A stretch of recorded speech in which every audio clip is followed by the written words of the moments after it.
ஜல்லிக்கட்டு நடத்த வலியுறுத்தி சென்னை சோழிங்கநல்லூர் அருகே கல்லூரி மாணவர்கள் மறியல் போராட்டத்தில் ஈடுபட்டனர்.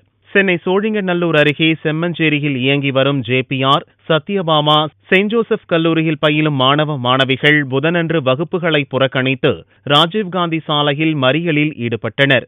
அப்போது தமிழகத்தில் ஜல்லிக்கட்டு நடத்தப்பட வேண்டுமென்றும் பீட்டா அமைப்பை தடை செய்ய வேண்டுமென்றும் முழக்கம் எழுப்பினர். மாணவர்களுடன் சத்யபாமா கல்லூரி தாளாளர் மரியா, செயின்ட் ஜோசப் கல்லூரி தாளாளர் ரெஜினா ஆகியோரும் கலந்து கொண்டு பீட்டா அமைப்பை தடை செய்ய வலியுறுத்தினர்.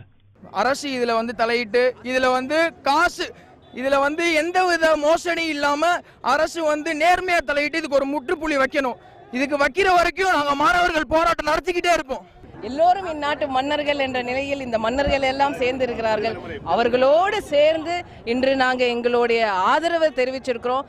தமிழர் என்பது என்றும் என்னையும் வாழ வைக்கும். அதே போல் நாங்கள் எல்லோரும் வாழும் வரை ஜல்லிக்கட்டு கண்டிப்பாக நடக்கும், நடத்தியே